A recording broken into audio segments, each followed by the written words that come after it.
Hi, my name is Dalvi. I teach FT fertiliser technology.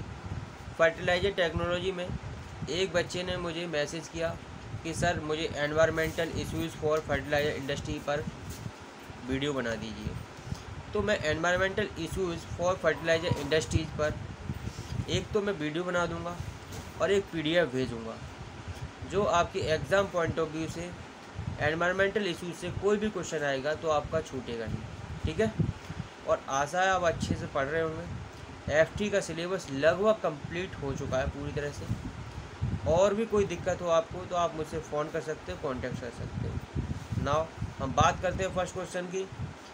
Horticulture is the study that include, आपका horticulture होता है उसमें किस चीज़ की अध्ययन किया जाता है, किस चीज़ का अध्ययन किया जाता है, इसमें किस चीज़ का अध्ययन किया जाता है वो देखते हैं।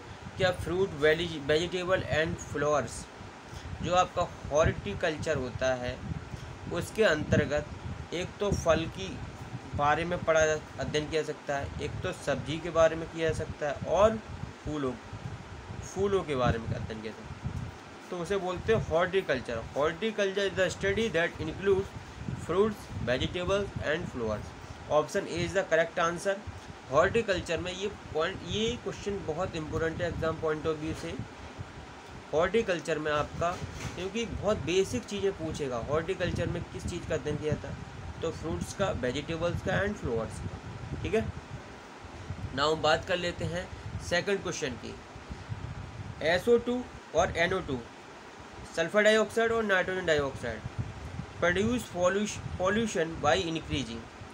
ये आपके एनवायरमेंटल में जब आपके ये प्रोड्यूस होते हैं तो ये पॉल्यूटेंट के रूप में, तो बेसिकली क्या इंक्रीज होता है, आपकी जो मिट्टी होती है उसमें क्या इंक्रीजमेंट होता है, एल्कलिनिटी इंक्रीज होता है, एसिडिटी होता है या न्यूट्रलिटी होता है या बफर एक्शन होता है। बेसिक अगर आप देखेंगे तो उसमें एसिडिटी इंक्रीज हो जाती है। क्या इंक्रीज हो जाती है? एसिडिटी इंक्रीज हो जाती है। ठीक है, नाउ थर्ड क्वेश्चन की बात करते हैं।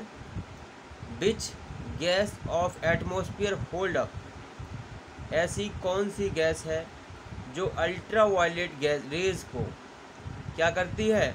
होल्ड अप करती है, एनवायरनमेंट में रोकती है। अल्ट्रा वायलेट किरणें जो हमारे लिए हानिकारक हैं, ऐसे कोई गैस होती है जो अल्ट्रा वायलेट रेज को होल्ड अप कर देती है, एनवायरनमेंट में रोक देती है, वो आपकी है ऑक्सीजन गैस। क्या है? ऑक्सीजन गैस, जो अल्ट्रा वायलेट रेज को होल्ड अप कर देती है, एनवायरनमेंट में रोक देती है। ठीक है, नाउ 3 क्वेश्चन आपके क्लियर हो गए होंगे। नाउ फोर्थ क्वेश्चन की बात करते हैं। Air pollution effect are usually found on, अगर आपका एयर पॉल्यूशन बहुत ज़्यादा हो रहा है तो हमारे जो पेड़ पौधे हैं उन पर क्या प्रभाव पड़ता है? क्या उनके फूलों कम आते हैं या फूलों पर प्रभाव पड़ता है, लीव्स पर प्रभाव पड़ता है, स्टेम मतलब तना पर प्रभाव पड़ता है या फिर उसकी जड़ पर प्रभाव पड़ता है? तो आप देखेंगे एयर पॉल्यूशन इफेक्ट डालता है तो वो सबसे ज़्यादा लीव्स पर प्रभाव डालता है। किस पर डालता है? लीव्स पर, पत्तियों पर। सबसे ज़्यादा पेड़ पौधों की पत्तियों पर प्रभाव पड़ता है एयर पॉल्यूशन से। Now B option is the correct answer. इसके बाद फिफ्थ क्वेश्चन देखते हैं। अभी ये समझ में आ गया कि एयर पॉल्यूशन कितना इफेक्ट कर रहा है, लीव्स को बहुत ज़्यादा इफेक्ट करता है। तो एयर पॉल्यूशन हानिकारक होता है पेड़ पौधों की पत्तियों के लिए।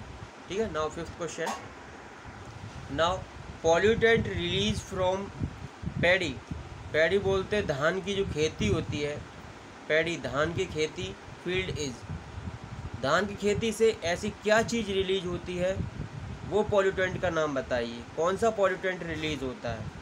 CO2 होता है, CO होता है, H2O2 होता है या फिर CH4 होता है? आपने सबसे ज़्यादा सुना होगा धान की खेती से CH4 मीथेन रिलीज होता है। ठीक है, ये सबसे ज्वलनशील गैस होती है।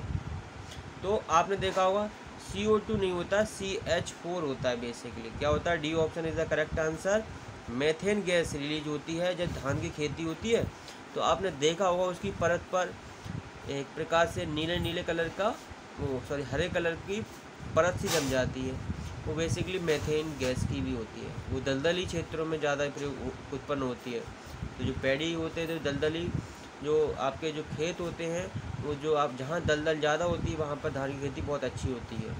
मीथेन गैस जो पॉल्यूटेंट होता है वो धान की खेती से उत्पन्न होता है ज़्यादातर और दलदली क्षेत्रों से होता है। नाउ हम 6th क्वेश्चन की बात करते हैं। विच पॉल्यूटेंट कॉज लीफ कर्लिंग, जो आपकी पत्तियाँ होती है उनका क्षरण होता है, वो क्षरण किस पॉल्यूटेंट के द्वारा होता है? वो क्षरण आपका किस पॉल्यूटेंट के द्वारा होता है? क्या कार्बन मोनोऑक्साइड होता है, या H2S होता है, या O3 होता है, या SO2 होता है? तो वो होता है आपका सल्फर डाइऑक्साइड। सल्फर डाइऑक्साइड के कारण होता है। आपकी पत्तियाँ आपने देखा होगा थोड़ी थोड़ी क्षरण हो जाता है, जैसे टूटने से लगती हैं, तो वो पॉल्यूटेंट होता है आपका सल्फर डाइऑक्साइड, उसके कारण होता है। नाउ ये भी क्वेश्चन बहुत इम्पोर्टेंट है, very very most important. World environment day कब मनाया जाता है? सभी को पता है कि 5 जून को वर्ल्ड एनवायरनमेंट डे मनाया जाता है, और ये एग्जाम पॉइंट ऑफ व्यू से बहुत ही मोस्ट इम्पोर्टेंट है। Now driving force, 8th question की बात कर रहे हैं। जो आपका ड्राइविंग फोर्स होता है इन एन इकोसिस्टम, जैसा आपने देखा मास ट्रांसफ़र में, हीट ट्रांसफ़र में, इनमें क्या होता है थर्मोडायनामिक्स में, सब में कुछ ड्राइविंग फोर्स होता है। सुना होगा नाम ड्राइविंग फोर्स का। तो मास ट्रांसफ़र में क्या होता है कंसंट्रेशन पर डिपेंड करता है, हीट ट्रांसफ़र में टेम्परेचर। तो इस तरह से कोई ड्राइविंग फोर्स रहता है, वो आपका इकोसिस्टम के लिए कौन सा ड्राइविंग फोर्स होता है?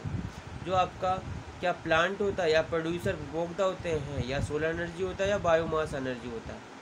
जो आपका इकोसिस्टम होता है उसका जो ड्राइविंग फोर्स होता है वो आपका सोलर एनर्जी होता है। C option is the correct answer. सौर ऊर्जा एक ऐसा ड्राइविंग फोर्स होता है इकोसिस्टम का जो सभी एनवायरनमेंट को चलाता है। ठीक है। नाउ 9th क्वेश्चन की बात करते हैं। 9th क्वेश्चन में कह रहा है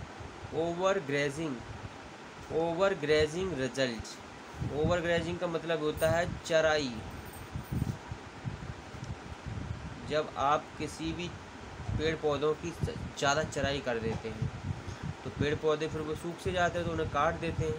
जब उन्हें काट दोगे तो मिट्टी के कोई बाढ़ वगैरह आई तो उससे कटने का डर रहता है। अगर आप जो आपकी पेड़ पौधे होते हैं तो आपकी उनकी जो नीचे जड़ें होती हैं वो मिट्टी को क्या करती हैं, सोइल को बांधने का काम करती हैं। क्या करती हैं? सोइल को बांधने का काम करती हैं उनके रूट्स। तो बेसिक देखेंगे ये जड़ें मिट्टी को बांधने का काम कर रही हैं। अब आपने क्या किया, इनको सबको काट दिया, ये तो ये सूख सका है, तो पेड़ आप काट लोगे। तो दैट मीन ये क्या होगा, बाढ़ आई तो मिट्टी को बहा के ले जाएगी। तो बाढ़ भी क्या करेगी, मिट्टी का क्षरण करेगी, वायु भी मिट्टी का क्षरण करेगी। तो जितने भी आपके जो नेचर्स वाइज हैं वो सभी क्या करेंगे, सोल मिट्टी का इरोजन करेंगे, मिट्टी का क्षरण होगा, मिट्टी का क्षरण हो जाएगा। A option is the correct answer. ठीक है। Overgrazing result in soil halogen. ठीक है। नाउ 10th क्वेश्चन की बात करते हैं। The most important causative pollutant of soil में बी। आपने देखा है कि आपके सबसे ज़्यादा जो मिट्टी के लिए हानिकारक पॉल्यूटेंट होता है वो क्या होता है? जैसे यूरिया का नाम सुना होगा। यूरिया में एक चीज़ बनती है बहुत लेस देन 1% के आसपास बनती है।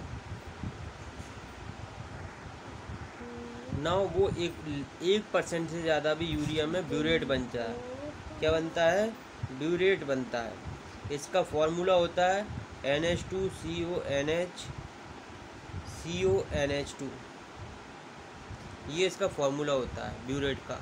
ये एक प्रकार का क्या है, ये भी प्लास्टिक से है, जो अगर 1% से ज़्यादा हुई तो ये हमारे भूमि के लिए बहुत हानिकारक होता है। किसके लिए? भूमि जो आपकी फील्ड है उनके लिए बहुत हानिकारक होता है।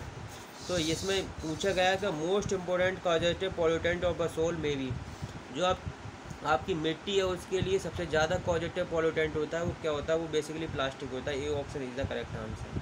ठीक है। प्लास्टिक, ना आयरन जिंक्स होते हैं, ना डिटर्जेंट होता है, ना ग्लास। सबसे ज़्यादा जो पॉल्यूटेंट होता है वो प्लास्टिक होता है। ठीक है। तभी यूरिया में 1% से लेस देन ब्यूरेट रहता है, वो आपका प्लास्टिक के रूप में बन जाएगा। 1% से ज़्यादा हुआ तो वो बहुत ज़्यादा हानिकारक हो जाएगा। ठीक है ना। प्लास्टिक जो पॉल्यूटेंट होता है वो मिट्टी के लिए बहुत ही हानिकारक होता है। इस प्रकार एनवायरमेंटल इशूज़ के टॉपिक भी आपका क्लियर हो गया। ठीक है, इसके बाद मैं एक PDF भेजूँगा जो आपके एनवायरमेंटल इशूज़ से जितने भी क्वेश्चन बन सकते हैं और वो होंगे उसमें रिलेटेड। ठीक है, और आशा है पूरा सिलेबस हो चुका है, आप अच्छे से पढ़ें, अच्छे से एग्ज़ाम दें।